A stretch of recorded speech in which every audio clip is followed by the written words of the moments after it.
Saudara PDI Perjuangan mengklaim bakal calon wakil presiden pilihan untuk Ganjar Pranowo sudah mengerucut ke satu nama. Benarkah momentum pengumuman cawapres Ganjar dilakukan dengan melihat peta politik usai sidang putusan MK?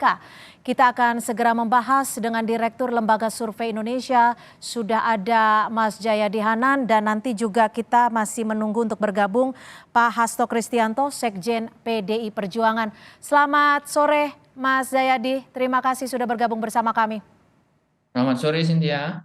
Ya Mas Jayadi, kalau pengumuman bacawa pres Ganjar ini kan disebutkan sudah mengerucut ke satu nama. Menurut Anda apakah ini memang momentumnya kebetulan atau memang menunggu putusan MK yang akan dilakukan hari Senin besok? Tidak kebetulan ya, saya kira keputusan MK itu potensial untuk mengubah peta atau strategi pertarungan. Kalau keputusan MK itu memberi peluang atau memberikan ketetapan bahwa umur itu bisa di bawah minimal 35 tahun, maka itu berarti Gibran bisa maju. Dan kalau Gibran bisa maju dan betul-betul maju bersama Prabowo, maka saya kira capres yang belum menentukan cawapresnya, ya ini Ganjar, harus berpikir ulang atau mengatur strategi ulang, karena salah satu yang akan dipengaruhi paling banyak itu adalah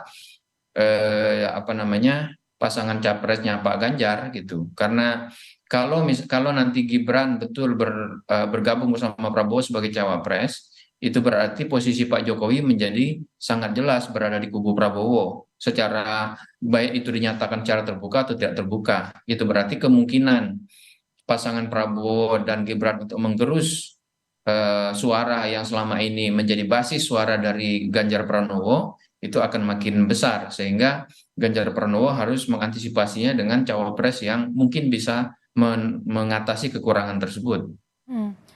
Tapi begini Mas Jayadi, kalau tanpa mendahului keputusan MK ya yang baru akan terjadwal pada Senin besok, dinamikanya kira-kiranya akan bagaimana nanti kalau memang betul dikabulkan usia 35 tahun dan Gibran bergabung dengan Prabowo? Ya itu tadi, itu berarti selama ini kan Ganjar dan Prabowo itu kan berebut endorsement Jokowi kan gitu. Hmm. Dan itu memang sangat penting buat keduanya. Tapi kan Ganjar, Gibran kita tahu masih menjadi kader PDI Perjuangan. yaitu makanya itu akan membuat dinamika baru kan. Hmm. Karena kalau kalau nanti Gibran bergabung dengan Prabowo, pertama itu berarti kan jelas berarti Gibran keluar dari PDIP gitu kan. Atau eh, apa apa namanya eh, tidak bisa lagi dianggap sebagai bagian dari kubu Ganjar kalau yang memang begitu. Yang kedua, itu juga berarti bahwa Jokowi sebagai yang selama ini mengendorse baik Ganjar maupun Prabowo, itu berarti kan sudah sangat jelas, baik dinyatakan terbuka atau tidak itu berada di kubu Prabowo karena ada Gibran di situ. Nah, itu kan akan mengubah peta dan strategi pertarungan terutama antara kubu Prabowo dan kubu Ganjar. Oke, sudah bergabung bersama kami Pak Hasto Kristianto, Sekjen PDI Perjuangan. Terima kasih Pak Hasto sudah bergabung menyempatkan waktu di akhir pekan untuk bersama Kompas Petang. Pak Hasto langsung saja nih, kemarin Ketua Umum Partai Hanura Osman Sabta juga bilang bacawa pres Ganjar diumumkan pada Rabu. Betul ya Pak, seperti itu ya?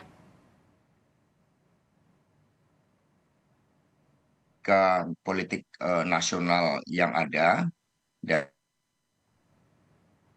direncanakan dilakukan pembahasan secara intens terhadap kapan calon wakil presiden Pak Ganjar Pranowo akan diumumkan. Karena kami harus merancang elemen of surprise-nya, juga kemudian narasi yang dibangun sesuai dengan bagaimana para ketua umum partai politik pengusung Pak Ganjar Pranowo menetapkan problematika pokok yang dihadapi dan yang harus dijawab oleh Pak Ganjar Pranowo, dan juga dengan melihat kontestasi elektoral yang terjadi. Sosok cawapresnya seperti apa nih Pak Hasto?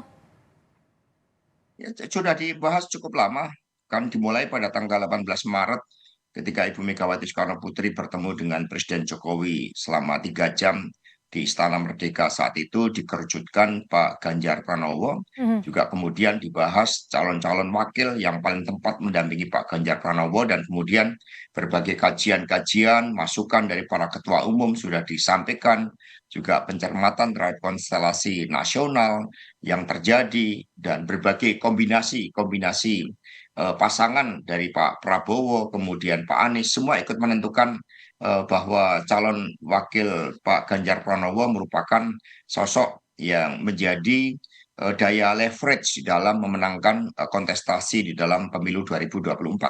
Oke, Pak Hasto, ini tanpa mendahului putusan MK pada Senin besok. Tapi jika MK ternyata mengabulkan gugatan batas usia Capres-Cawapres, itu kan artinya terbuka peluang Gibran digandeng Pak Prabowo. Bagaimana PDI melihatnya? Dan apa yang akan dilakukan PDI Perjuangan?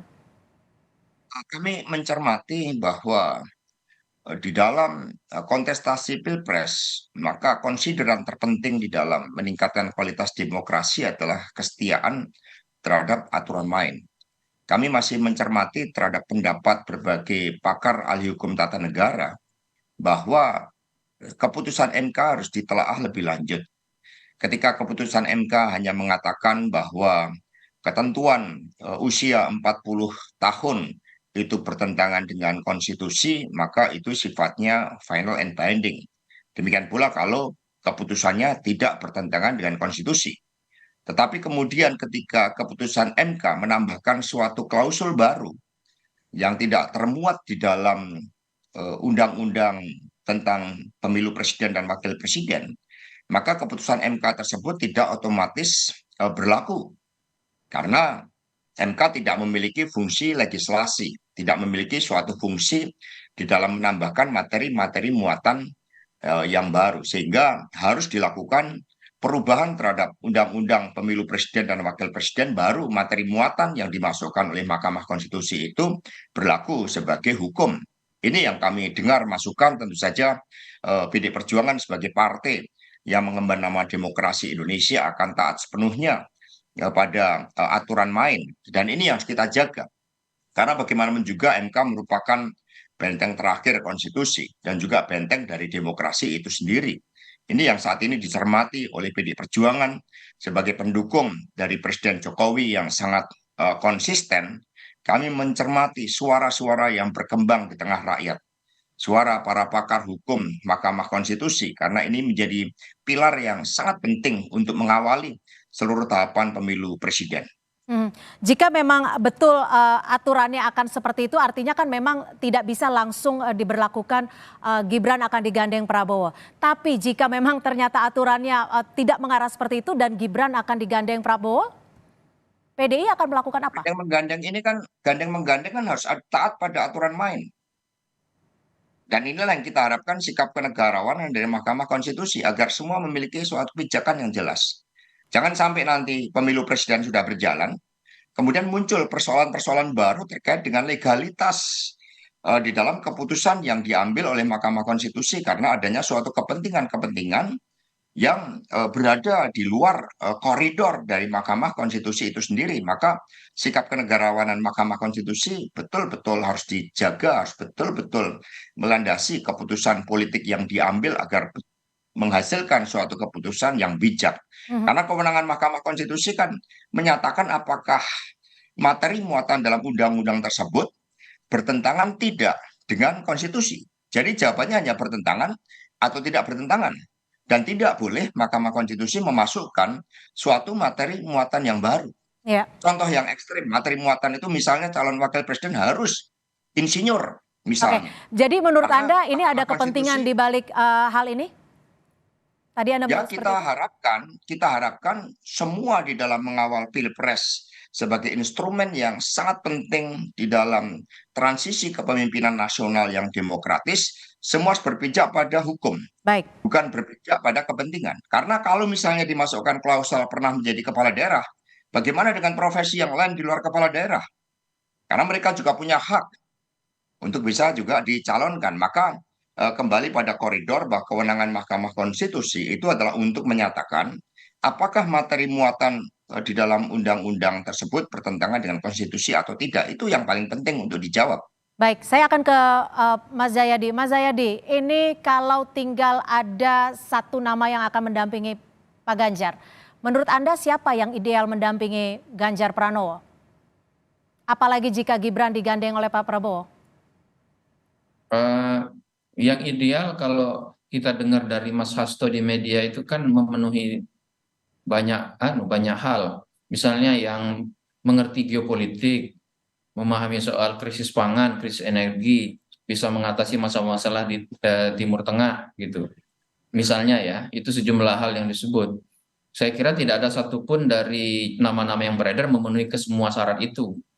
Ada yang memenuhi satu syarat tapi tidak syarat yang lain. Misalnya kalau soal geopolitik mungkin itu lebih mengarah ke pertahanan keamanan, mungkin Pak Andika. Tapi kalau soal berprestasi misalnya ada banyak yang berprestasi termasuk Ibu Khofifah. Kemudian yang bisa mengatasi persoalan-persoalan krisis energi itu belum terlihat siapa di antara berbagai nama tersebut. Atau misalnya yang apa namanya bisa membantu mengatasi masalah krisis di Timur Tengah. Ya, mungkin ada nama baru seperti Tuan Guru Bajang misalnya. Tapi sekali lagi yang muncul di media itu belum sebetulnya belum mengarah ke satu nama. Dan memang tidak ada satupun nama di antara berbagai nama yang beredar itu yang memiliki kelengkapan sepenuhnya untuk membantu Pak Ganjar untuk memenangkan pertarungan Pilpres di semua lini gitu. Oke, Pak Hasto, ada nggak nama Pak Andika, Ibu Khofifah, atau Tuan Guru Bajang untuk Rabu besok diumumkan? Nama-nama yang disebutkan Mas Jayadi Hanan itu kan merupakan bagian dari nama-nama yang sudah berproses cukup lama. Mhm. Ada Pak Andika, ada Pak Ridwan Kamil, ada Pak Sandiaga Uno, kemudian juga muncul nama Bu Khofifah, Pak Mahfud MD. Nah, yang kita lihat yang menjadi skala prioritas dari tim pemenangan saat ini adalah memadukan seluruh kekuatan tersebut siapapun nanti yang akan ditetapkan sebagai calon wakil presiden. Karena masing-masing memiliki suatu peran yang sangat penting dan strategik. Pak Ridwan Kamil misalnya, beliau sangat memahami politik tata ruang. Kalau kita mengangkat tema-tema berkaitan dengan tata pemerintahan yang baik, mengatasi kemiskinan, maka beliau menjadi salah satu yang memenuhi kriteria. Kalau kita berbicara tentang ekonomi kreatif, harapan bagi para pemilih muda untuk mendapatkan suatu pekerjaan, kemudian suatu daya gerak di dalam kemajuan industrialisasi kita, hilirisasi, itu adalah Pak Sandiaga Uno. Ini kalau kita melihat memotret persoalan pokok bangsa ini adalah masalah hukum, bagaimana perlunya wasit yang baik di dalam iklim investasi kita, kepastian di dalam hukum, keadilan hukum, kepercayaan terhadap aparat penegak hukum. Kalau itu dipandang sebagai core problemnya, maka Pak Mahfud MD. Kalau kita melihat aspek-aspek konektografi, pentingnya Indonesia membangun kemajuan dari Samudra Hindia ke Pasifik, maka itu artinya adalah Pak Basuki. Sehingga potensi dengan melihat dari Mas Hanan tadi bahwa Mas Jayadi mengatakan nama-nama dalam memenuhi kriteria kan tidak ada satupun. Tapi kalau ketika seluruh potensi itu digabungkan ya dalam satu kesatuan yang kemudian mengikatkan diri dalam agenda masa depan bersama Pak Ganjar dan wakil yang akan ditetapkan, maka ini akan menjadi suatu kekuatan yang sangat bagus bagi Pak Ganjar Pranowo. Upaya inilah yang saat ini sedang kami lakukan. Oke, jadi bagaimana mencari sosok yang bisa menggabungkan figur-figur yang mampu mendampingi Pak Ganjar Pranowo. Jadi Rabu kita akan tunggu siapa nama yang akan dipilih PDI Perjuangan untuk mendampingi Ganjar Pranowo. Terima kasih Pak Hasto Kristianto, Sekjen PDI Perjuangan, dan juga Mas Jayadi Hanan, Direktur Eksekutif Lembaga Survei Indonesia yang sudah bergabung bersama kami di Kompas Petang. Selamat sore.